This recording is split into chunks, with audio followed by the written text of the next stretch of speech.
Dice allí, es una pregunta pues bueno, bastante complicada de contestar. Sin embargo, pues bueno, nos tomamos el tiempo, la investigación para poder entonces responder a esta pregunta. Y la pregunta nos dice así: ¿cómo podemos los padres afrontar la enfermedad de la depresión en nuestros hijos? ¿Hay algún caso bíblico que hable de este tema? Es una muy buena pregunta. Debemos dejar claro que en sí nosotros no somos expertos en el manejo de la depresión. Aquí podemos dar unos indicios bíblicos que ayudarán, pero siempre es bueno que busquen ayuda profesional. Bueno, resulta y les cuento que encontramos en nuestra investigación varios blogs de especialistas, tanto adventistas como no adventistas, donde se informa de una terapia que ha sido de gran ayuda para esta terrible enfermedad que es la depresión. Ahora es necesario contestar a la siguiente pregunta: ¿qué es la depresión? Tanto se habla, pero ¿cuál es la definición real de depresión? Pues bien, en el año 2017, en un congreso que se dio en la OMS, citado precisamente por el señor Miguel Núñez y también Martín Palomino en el año 2019, dice lo siguiente: la depresión es un trastorno de salud mental caracterizado por sintomatología cognitiva. ¿Cómo así cognitiva? Visión negativa de sí mismo, las personas que lo rodean, las condiciones presentes y las condiciones futuras. Esta depresión también se da por una sintomatología emocional, las cuales tienen que ver con tristeza, estado de ánimo deprimido y desinterés. También habla de sintomatología somática, que sin llegar a otro punto significa la angustia. Y finalmente una sintomatología conductual, que significa la dificultad del funcionamiento normal de la persona en las diferentes esferas de desarrollo. Un dato interesante es que en Sudamérica esta enfermedad afecta al 5% de la población, alcanzando más o menos a unos 20 millones de personas en nuestro continente. Y eso precisamente también es un dato que arrojó la OMS en el año 2017. Ahora, los blogs precisamente que encontramos en la información y demás, nos dice que se realizaron una serie de experimentos en una población. Y eso lo pueden encontrar ustedes en la página educacionadventista.org. Ahí está la fuente, ustedes ahí lo pueden encontrar. ¿Cuál fue ese experimento? ¿Cuáles son los pasos que ellos siguen? Y son los pasos que vamos a nombrar aquí. Sin embargo, insistimos, lo mejor que pueden hacer ustedes es también buscar la ayuda profesional. Primer punto, o el primer paso para poder empezar a ayudar a nuestros familiares, hijos, con este problema terrible de la depresión, un problema terrible que ha dejado el enemigo en muchas personas. El número uno son pensamientos positivos. Los pensamientos positivos. Así que quiero que vayan conmigo a sus Biblias, a Proverbios capítulo 4. Proverbios capítulo 4, subrayenlo, colóquenle el bombillo rojo, porque vamos a empezar a ver este primer punto que tiene que ver con los pensamientos positivos. Y entonces ahí nos vamos al libro de Proverbios capítulo 4 y el versículo 23. Proverbios 4 versículo 23 nos dice lo siguiente: Sobre toda cosa guardada, guarda tu corazón, porque de él mana la vida. o guarda tu mente, dice también lo mismo. Guarda tu cabeza, guarda tus pensamientos. Así que en este orden de ideas, este primer punto de pensamientos positivos es un punto en donde se debe comenzar a inducir a nuestro familiar poco a poco. Debes tener paciencia para guiarlo, para guiarla hacia pensamientos positivos en los ámbitos que leímos anteriormente. Siempre exalta lo positivo de la vida, trata de llevar esos pensamientos hacia Dios, presenta a Dios, presenta a su amor.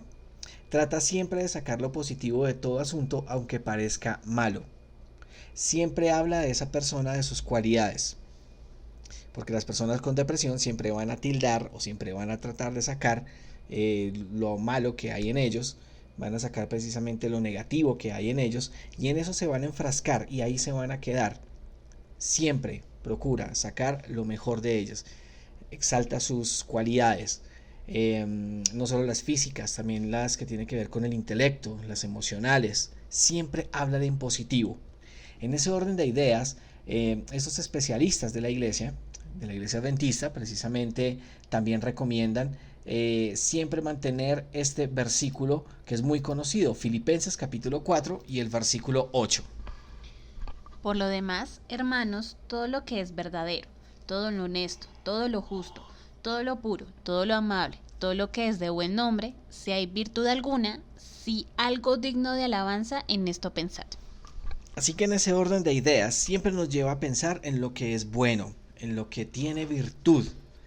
Siempre exalta más la virtud más que los problemas. Inclusive, esto es un buen consejo para los que tal vez no tenemos ningún episodio de depresión. Las personas que no sufran de ningún episodio de depresión, traten siempre de exaltar lo bueno, lo virtuoso, lo que es de buen nombre, lo puro, lo amable, lo honesto, lo justo.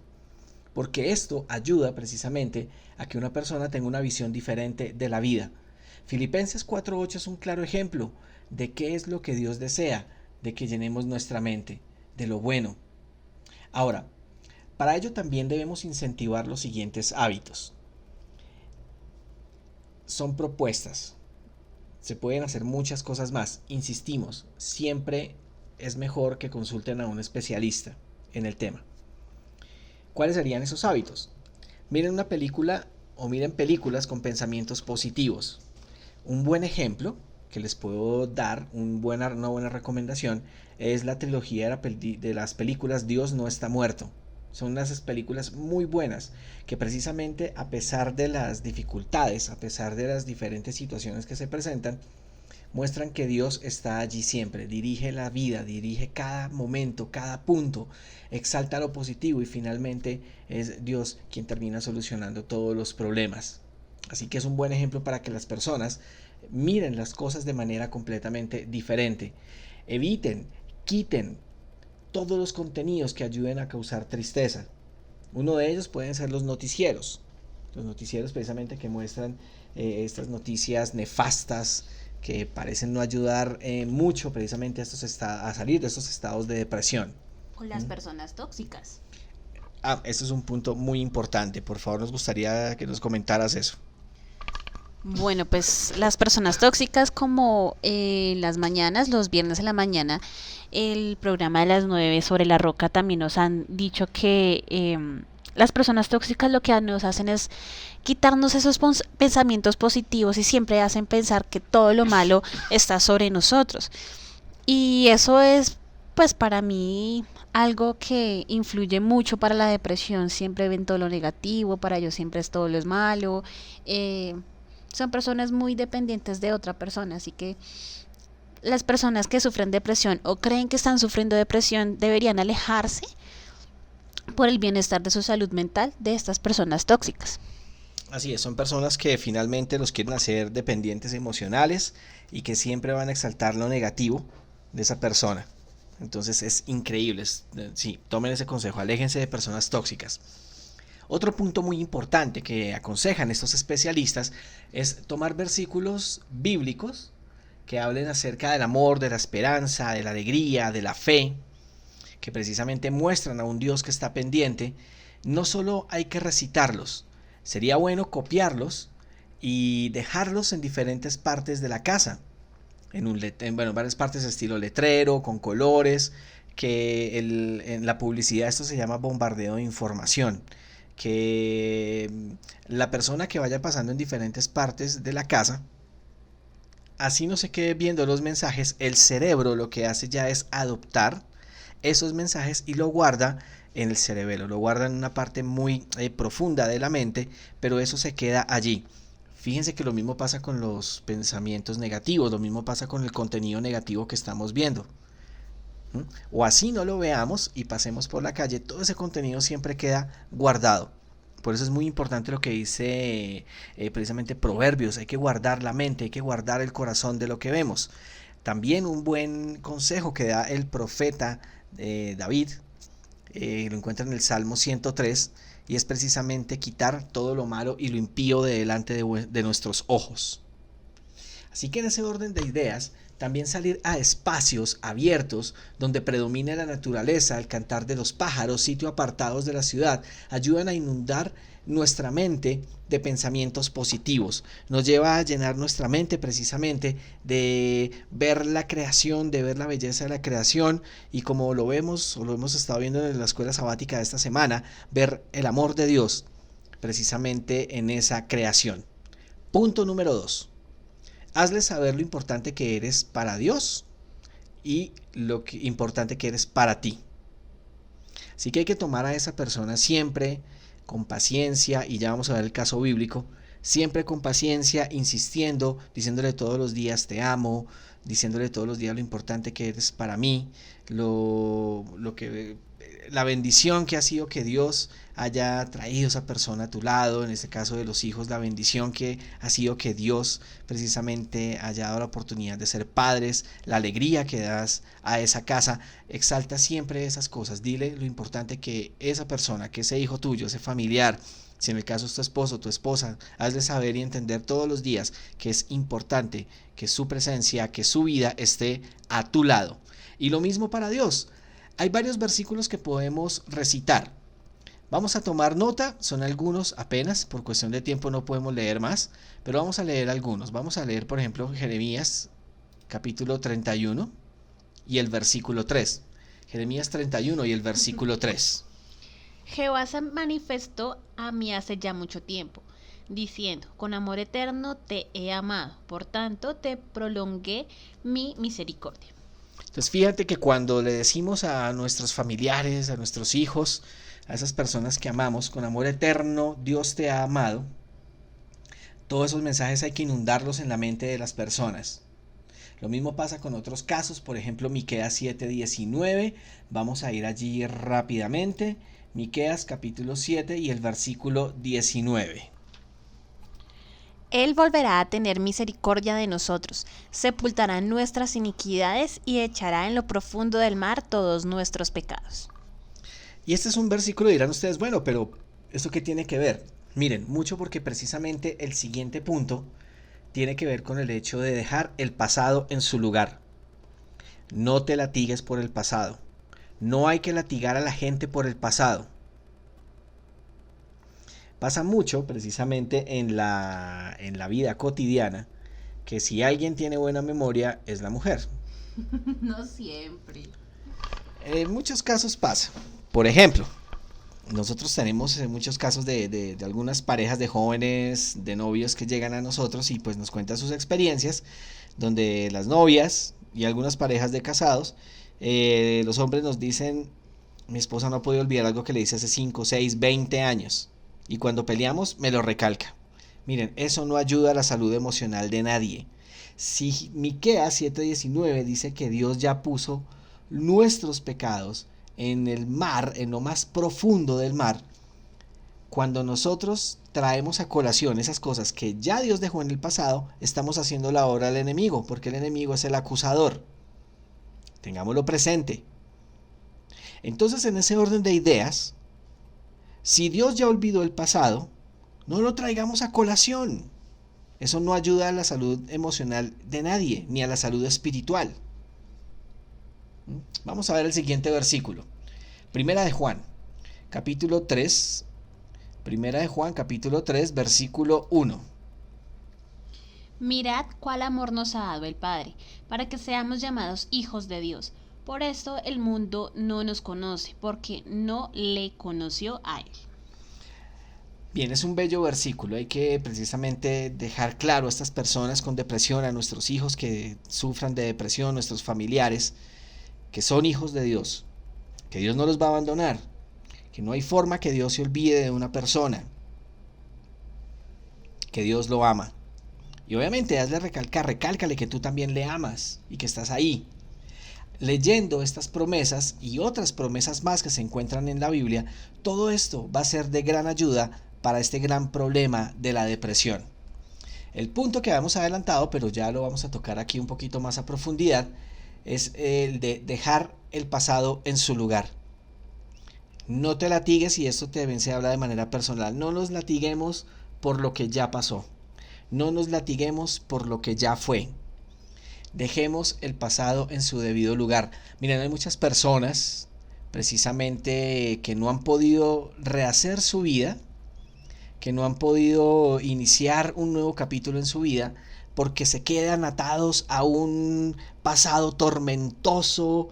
Y aquí vamos a hablar a los jóvenes, especialmente cuando han tenido ese amor tormentoso, su ex, que no sueltan ese pasado, sí, que no sueltan esa carga. Ay, es que mi ex no me quiso. Ay, es que yo sin ese hombre no puedo vivir. Ay, es que así me tratara mal, me pegara, me dijera de groserías. Ay, yo sé que en el fondo es un buen hombre, pero yo creo que fui yo la que fallé. Y no pasan de ahí. Y tienes un pretendiente que Dios te mandó, que te ama, que te, mejor dicho, te pone en el primer lugar, te consiente y no quieres vivir en el pasado con ese ex. Ya, supéralo. Entonces muchas cosas que pasan con estas personas en depresión es que por una mala situación, una mala experiencia, se aferran al pasado. Hay que ayudar a estas personas a que no se aferren a eso que ya pasó, que ya no tiene remedio. Hay que continuar y seguir adelante. Fíjense lo que nos dice Isaías 43. Ahora mi esposa me está haciendo aquí caras y me dice, ¿por qué no dices de los hombres? Bueno, sí, pasa lo mismo exactamente con los hombres. Mi hermano, con todo el amor en Cristo se lo digo, si esa mujer no lo valoró, si esa mujer, si usted de pronto está en una relación en donde no lo valoran, donde lo esconden, donde lo presentan como el amigo, El primo, el compañero, ¿sí? O tuvo una relación de esas, pero usted no quiere avanzar, hombre, amor propio. Ya, eso no funcionó. No se aferre a lo que no sirve. Tengo la plena seguridad de que Dios tiene una mejor persona para usted. No pierda tanto tiempo. Puede estar inclusive peligrando su vida espiritual. Y aquí hablo para ambos casos. Si pasa mucho tiempo o usted se dejó comprar la cabeza de eso de, ay, es que yo vi una pareja donde el hombre la esperó por 20 años y después estuvieron juntos. Hay que decirles que dejen de ver La Rosa de Guadalupe y por favor coloquen los pies en la tierra. La vida sigue. Isaías 43, versículos 18 y 19. Déjenme allí en los comentarios, déjenme en el chat si les pasó este caso de aferrarse tanto al pasado que no pudieron seguir adelante. Queremos leer sus opiniones. Isaías 43, versículos 18 y 19. No os acordéis de las cosas pasadas, ni traigáis a memoria las cosas antiguas. He aquí que yo hago cosa nueva, pronto saldrá a luz. ¿No la conoceréis? Otra vez abriré camino en el desierto y ríos en la soledad. Amén. Fíjense lo que dice el Señor. No se acuerden de las cosas pasadas ni traigan a la memoria las cosas antiguas, porque Dios hace todo nuevo y abrirá camino en el desierto, ríos en plena soledad. Si Dios es capaz de hacer eso, si fue capaz de abrir el Mar Rojo, si fue capaz de abrir el Jordán, va a abrir caminos nuevos para tu vida, va a abrir caminos nuevos para esa persona. Pero específicamente para la persona que envió esta pregunta, hay que mostrarle a tu hijo, mostrarle a tu hija que hay nuevas cosas por conocer. El mundo es muy grande, el mundo es más grande de lo que nosotros pensamos. Hay mucho por conocer, hay mucho por seguir adelante. Padres de familia, tampoco se enfrasquen en seguirle recordando el pasado a los hijos. Eso no ayuda en la vida emocional. Lo que pasó, ya pasó, hay que seguir adelante, hay que pasar la hoja, hay que continuar. Ahora, ¿hay un caso bíblico? Efectivamente sí, hay un caso bíblico, fue lo más cercano que encontramos. Y vamos a ver precisamente que lo que plantean precisamente los expertos en psicología que manejan estos casos dentro de la iglesia, cumplen los pasos que nombramos en este caso bíblico. Acompáñenme en sus Biblias a Primera de Reyes capítulo 19. Primera de Reyes capítulo 19 y les vamos a contar contexto rápido. Dios envió una sequía de 3 años y medio por apostasía del pueblo de Israel envía al profeta Elías para dar un mensaje de reprensión. No todos le hacen caso. De hecho, hasta le culpan a Elías por esa sequía. Y entonces Elías convoca al pueblo. Y allí, pues bueno, ya conocen ustedes la historia. Dios hace descender fuego del cielo a la oración de Elías, donde todos precisamente se convencen. El pueblo dice: Jehová es Dios, Jehová es Dios. Elías está feliz porque Dios precisamente lo respaldó, públicamente respaldó su oración, públicamente respaldó el mensaje que Dios mismo le había ordenado decir, y está feliz, está dichoso. Sin embargo, ahora viene el problema. Cuando vamos a Primera de Reyes 19, precisamente viene una mujer llamada Jezabel, y vamos a leer el versículo 2 para entender el contexto. Primera de Reyes 19, versículos 2 y 3. Entonces envió Jezabel a Elías un mensajero, diciendo: Así me hagan los dioses y aún me añadan, si mañana a estas horas yo no he puesto tu persona como la de uno de ellos. Viendo pues el peligro, se levantó y se fue para salvar su vida, y vino a Beerseba, que está en Judá, y dejó allí a su criado. Entonces, en ese orden de ideas, Elías, por orden del Señor, pasa a cuchillo a 450 profetas de Baal, 450 profetas que comían de la mano de Jezabel, y apenas recibe, o sea, Elías no tuvo miedo de 450 profetas, pero sí tuvo miedo de Jezabel. Ahora, eso no tiene que ver nada con machismo, sino que no tuvo miedo de 450 personas, pero sí de solo una, que no tenía poder. Entonces, fíjense que los casos de depresión empieza tal vez por exagerar lo que Dios puede arreglar facilito. Muy sencillo. Versículo 4. Vamos a ver aquí entonces el caso de depresión de Elías. Y él se fue por el desierto un día de camino, y vino y se sentó debajo de un enebro, y deseando morirse dijo: Basta ya, oh Jehová, quítame la vida, pues no soy yo mejor que mis padres. Entonces aquí estamos viendo un caso de depresión tremendo.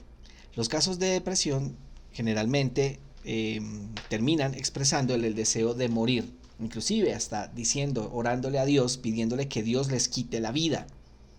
Vemos un caso de depresión tremendo aquí. Ahora, Dios escuchó. Dios no dijo nada, pero solo escuchó. Y aquí encontramos un gran paso, padres de familia, y es que escuchen a sus hijos. Miren, hoy en día, bueno, desde hace unos años para acá se ha escuchado precisamente este consejo de parte de los profesionales en psicología, en profesionales en arreglos de familia, especialistas precisamente en estos problemas familiares. Y fíjense que todo empieza por el problema de que los padres no quieren escuchar a sus hijos.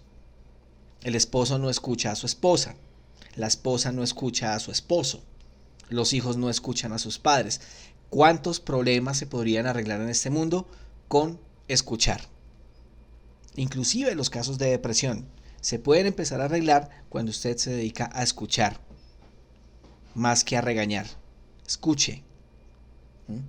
Así que este es un gran paso que podemos dar para ayudar a salir a una persona de la depresión.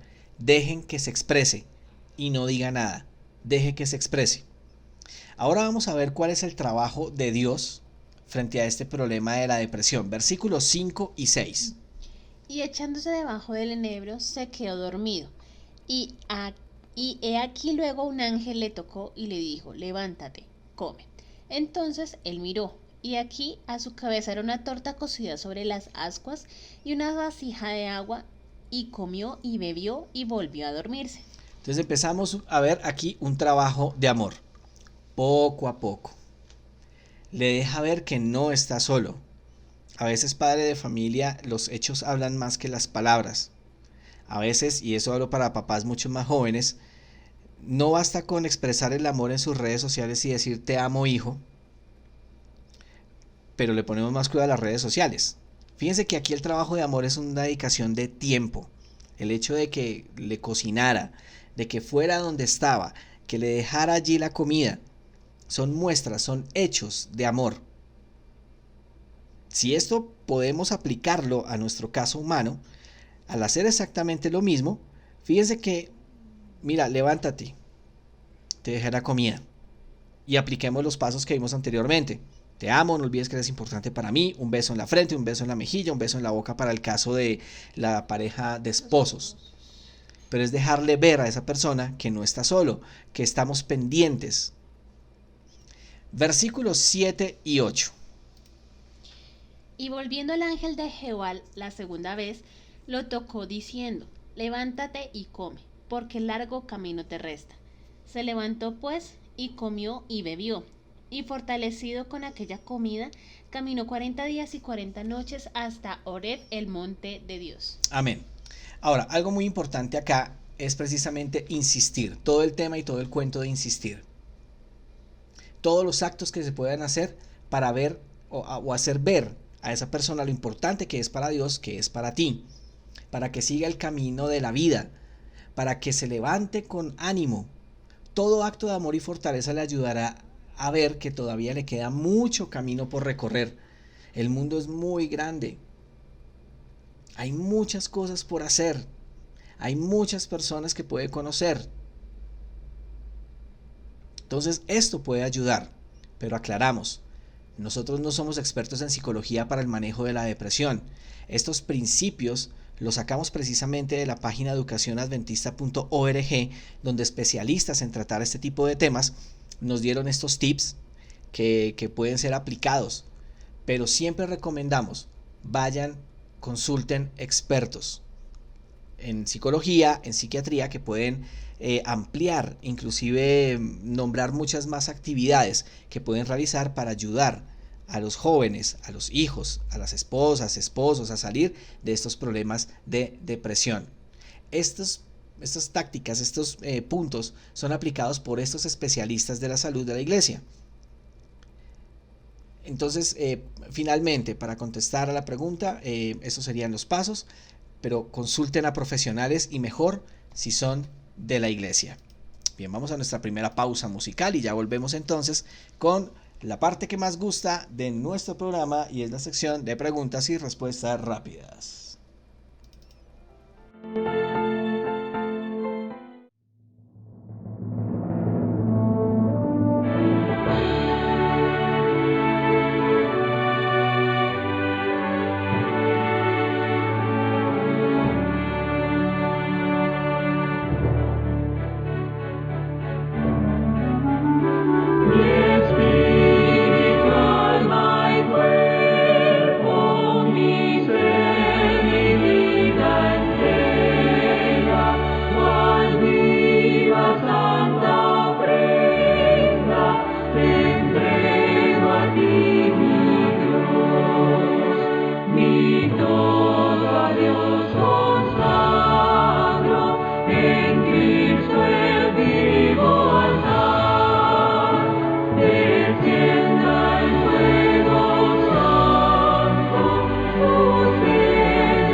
Amén, amén. Muy bien, entramos a la sección más querida del programa. Señoras y señores, aquí está, ya sigo, la sección de preguntas y respuestas rápidas. ¡Atención! ¡Atención! Y llegamos a nuestra sección de preguntas y respuestas rápidas. En Tu Preguntas Dios Responde. Y vamos entonces con nuestra primera pregunta. Bueno, nuestra primera pregunta dice, ¿por qué se asegura que el séptimo día es el sábado, si el nombre de los días fue asignado por el hombre? Bien, bombillo rojo y como dice nuestro pequeña cuña, ¡atención! Básicamente debemos ir a la Biblia. Fijémonos que cuando en Génesis 1 vemos el relato de la creación, vemos que Dios no puso nombre a los días, excepto al séptimo día. Génesis 1 dice que Dios llamó a los días primero, segundo, tercero, cuarto y así sucesivamente. Nunca Dios llamó a los días por su nombre como lo conocemos actualmente. Bien, en Génesis capítulo 2, versículos 1 al 3, al séptimo día lo llamó Shabbat. Fue el único nombre que le puso día, Shabbat, que significa reposo. Esa palabra Shabbat, que significa reposo o dejar de hacer algo, esa palabra Shabbat se tradujo posteriormente al griego sabatón. Esa palabra sabatón fue traducida al idioma latín, ¿sí? Y es la palabra en latín sabbatum. Y esa palabra sabbatum es de donde viene nuestra palabra española sábado. Así que básicamente, bajo la etimología de la palabra sábado, cuando miramos el origen, de dónde viene, cuál es la raíz, vamos a ver que esa palabra sábado en realidad viene de una raíz hebrea que significa Shabbat, y por ende, esa palabra sábado, sin importar el idioma, significa reposo. Ahora, vamos a ver esto en el Nuevo Testamento. Por ejemplo, vamos a ir a Mateo. Vamos a ir allí al Evangelio de Mateo, capítulo 28 y el versículo 1. Y fíjense el lenguaje que utiliza aquí el evangelista. Pasado el día de reposo, al amanecer del primer día de la semana, vinieron María Magdalena y la otra María a ver el sepulcro. Entonces fijémonos allí, facilito. Pasando el día de Shabbat, ¿sí? Si lo ponemos en griego, pasando el sabatón. Si lo ponemos en latín, pasando el sabbatum. O como realmente debía ser la traducción, y es pasado el día del Shabbat o el día del sábado al amanecer del primer día de la semana. Entonces fíjense que allí también se utiliza el término primer día de la semana. No se utiliza la palabra domingo. Marcos 16, versículos 1 y 2. Cuando pasó el día de reposo, María Magdalena, María la madre de Jacobo y Salomé compraron especias aromáticas para ir a ungirle. Y muy de mañana, el primer día de la semana, vinieron al sepulcro, ya salido el sol. Entonces, en ese orden de ideas, se asegura que el sábado es el séptimo día, sábado, porque así lo separó Dios, así lo llamó Dios, y aún en el Nuevo Testamento, el mismo Señor Jesucristo guardó el día del Shabbat, reposó en el Shabbat, y así siguió todo adelante. Ahora, hay que aclarar que los nombres actuales de los días fueron puestos en honor a los dioses romanos: Sol, Luna, Marte, Mercurio, Júpiter, Venus y Saturno. Ahora, cuando toman estos nombres en las diferentes culturas alrededor del mundo, vemos entonces, por ejemplo, que en el idioma inglés, al día sábado se le llama Saturday, el día de Saturno. Así que en ese orden de ideas, ¿por qué utilizamos los nombres romanos? Porque usamos el calendario gregoriano romano, que es el mismo calendario pagano del día del sol, o en honor al sol, que utilizaron las culturas paganas, empezando por los babilonios. Así que esos nombres corresponden a los calendarios romanos, que son netamente solares, como el que tenemos actualmente. Pero eso no quita el sábado su valor, porque el sábado fue estipulado por Dios, no por el hombre. Siguiente pregunta. ¡Atención! ¿De qué se trata el don de lenguas? Está relacionado con la manera en la que hoy en día en algunas denominaciones se dice orar. Bueno, esta pregunta ya la habíamos respondido en una emisión anterior.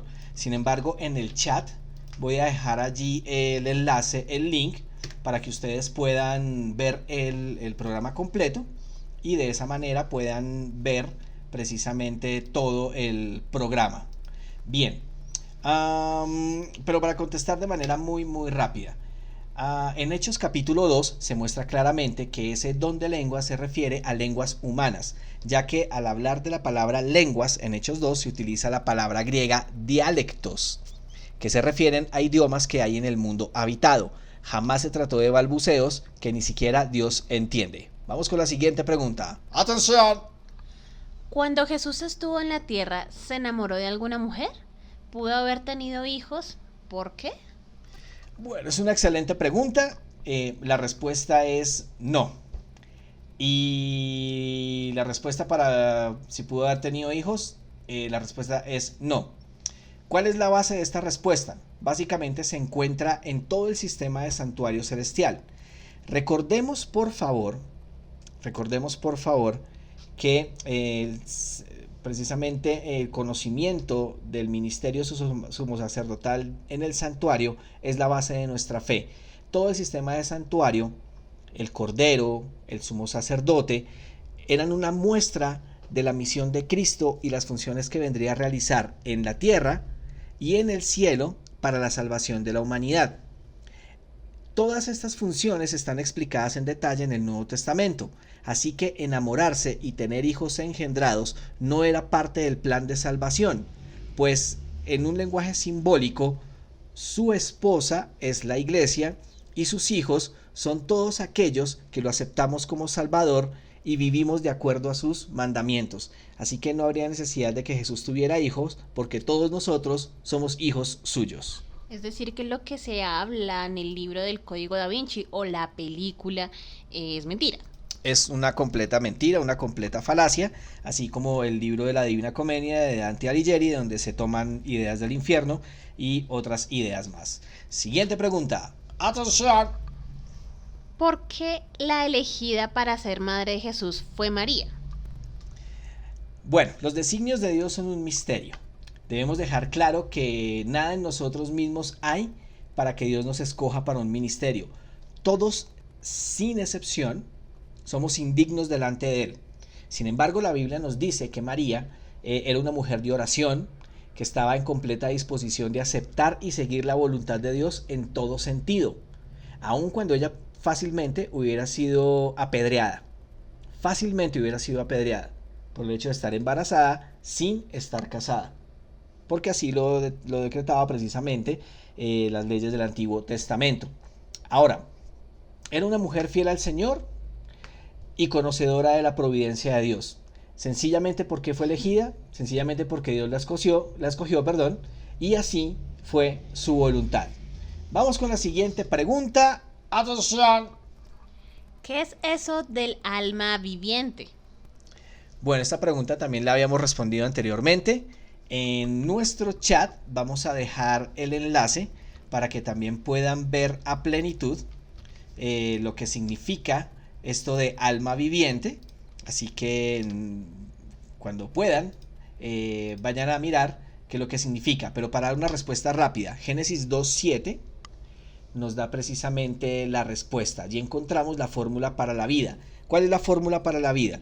Dice la palabra de Dios que la mezcla del polvo de la tierra con el soplo de vida da como resultado un ser viviente o un alma viviente. La muerte es lo contrario, es la separación del cuerpo con el respiro. La Biblia es clara al decir que lo que Dios sopló en la nariz de el hombre fue aliento de vida. No le sopló un alma, un ente independiente. La persona viva, que es la palabra hebrea nafash, es la persona o el alma viviente, con conciencia propia. Eso es lo que significa básicamente eso. Entonces, vamos entonces con la siguiente pregunta. ¿Cuál es el propósito de la Iglesia Adventista? El propósito de la Iglesia Adventista, tremendo. Bueno, vamos a nombrar los versículos. Apocalipsis capítulo 10, versículo 11. Dios da un claro mensaje y dice: es necesario que profetices de nuevo. La Iglesia Adventista del séptimo día fue levantada por Dios en un tiempo específico con un mensaje específico. ¿Fue en 1844 con el Gran Chasco? Más o menos por ahí. Mira, tenemos que ver un poquito de contexto en los minutos que nos quedan. Apocalipsis 10, versículos 1 y 2, nos habla de que el ángel tiene un rollo o un librito. Ese mismo rollo o ese mismo librito lo encontramos en Daniel 12, versículos 4 y versículo 9. Y ese rollo o ese libro, Dios ordena sellarlo hasta el tiempo del fin. ¿Cuándo inicia el tiempo del fin? Me corchaste. 1798. El librito fue abierto para su entendimiento en 1798, pero el mensaje específico, el cual Dios dijo en Apocalipsis 10, versículos 1 y 2, que tienes que profetizar de nuevo, ese mensaje específico se entendería hasta 1844, después del Gran Chasco. Es decir, que antes de 1844 no nos llamamos adventistas. ¿Del séptimo día? ¿Del séptimo día? No, pero sí el movimiento milerita se levantó y se les llamó adventista porque esperaban el advenimiento, el segundo advenimiento del Señor Jesucristo. Pero el nombre adventista del séptimo día se registró legalmente hasta el año de 1863. Pero el mensaje, cuando Jesús le dice precisamente a Juan, tienes que profetizar de nuevo, ese mensaje específico se entendería hasta después del chasco. ¿Cuál era ese mensaje? A saber, es el mensaje que se encuentra en Daniel 8:14. ¿Cuál es ese mensaje? Hasta 2300 tardes y mañanas y el santuario será purificado. Amén. Amén. Sin ni que estuviéramos casados.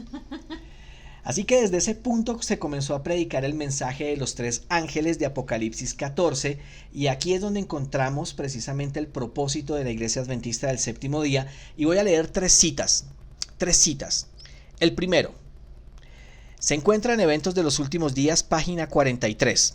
Nos dice lo siguiente: el Señor nos ha hecho depositarios de su ley, nos ha confiado una verdad sagrada y eterna, que debe darse a otros mediante advertencias fieles, reprensiones y palabras de aliento.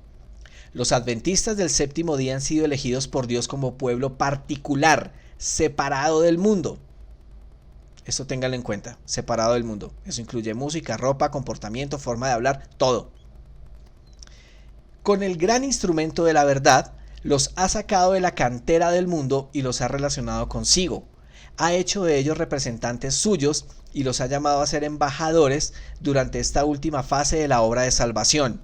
Les ha encargado que proclamen al mundo la mayor suma de verdad que se haya confiado alguna vez a seres mortales, las advertencias más solemnes y terribles que Dios haya enviado alguna vez a los hombres. Entonces aquí estamos viendo que hay más que un propósito, hay varios: separarnos del mundo, mostrarnos una verdad, confiarnos la verdad presente para este tiempo. Terminamos con esta. También se encuentra en Eventos de los Últimos Días, página 43. En un sentido muy especial, los adventistas del séptimo día han sido colocados en el mundo como centinelas y transmisores de luz. Y aquí quiero hacer una pausa y un paréntesis y se los voy a dejar de tarea. Lean por favor, con mucha oración, Ezequiel capítulo 33 de los versículos 1 al 6. Y ustedes van a entender qué es lo que significa la obra del centinela o del atalaya, dicen otras versiones. Ezequiel 33 versículos 1 al 6. Sigue diciendo la cita: a ellos, hablando de la Iglesia Adventista del séptimo día, a ellos ha sido confiada la tarea de dirigir la última amonestación a un mundo que perece. La palabra de Dios proyecta sobre ellos una luz maravillosa. Una obra de la mayor importancia les ha sido confiada. ¿Y cuál es esa obra? Proclamar los mensajes del primero, segundo y tercer ángeles. Ninguna otra obra puede ser comparada con esta y nada debe desviar nuestra atención de ella. Así que si tú pensabas que, te lo digo, no a quien hace la pregunta, sino lo hablo de manera general. Si tú pensabas que teníamos un propósito diferente, no. Nuestro propósito, el mensaje distintivo que Dios levantó en un momento específico, tiene que ver con los mensajes del primero, segundo y tercer ángel, que en resumidas cuentas: temed a Dios, dadle gloria, que la hora de su juicio ha llegado, adoren al Creador, no reciban la marca de la bestia, mucho cuidado con adorar a la bestia y a su imagen, porque todo aquel que lo reciba va a quedar plenamente condenado.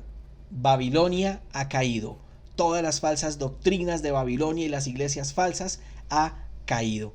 Así que hay que tener mucho cuidado. Estos son los mensajes que deben ser predicados en esta última hora, en este último tiempo. Y es por eso que a partir de 1844, con el entendimiento del mensaje de Daniel 8:14, es que Jesús, siendo el ángel de Apocalipsis 10, le dice a Juan, hablando simbólicamente de la Iglesia Adventista del séptimo día: es necesario que prediques otra vez a este mundo.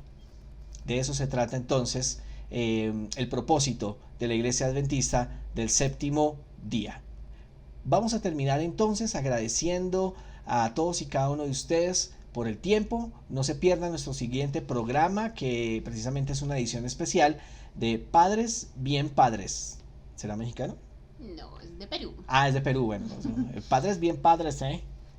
No, con nuestra amiga Marilu Meck, así que por favor no se pierdan esta sintonía, este programa especial, porque ya viene Padres Bien Padres con Marilu Meck. Muy bien, y nosotros entonces nos encontramos el próximo jueves, 8 de la noche, hora centro, en una edición más de Tu Preguntas, Dios Responde. Así que no olviden dejarnos sus preguntas en nuestro formulario. Gracias a todos ustedes por la atención. Terminemos con una palabra de oración y nos vamos entonces al siguiente programa. Oremos. Gracias te damos, Señor y Padre, por tener en la Biblia las respuestas que necesitamos. Gracias te damos porque has tenido misericordia de nosotros y has dado luz a través de la Biblia y el Espíritu de Profecía para poder aclarar nuestras dudas. Tal vez algunas no puedan ser completamente aclaradas, pero nos das la esperanza de que en un tiempo, en 1000 años, tendremos para que todas nuestras preguntas sean respondidas, las más difíciles. Pero gracias por la sabiduría del cielo que nos has dado precisamente para poder dar respuesta a estas preguntas. En tus manos nos encomendamos, bendícenos durante el resto de la noche y gracias porque eres bueno. En el nombre de Jesús. Amén, Señor. Amén.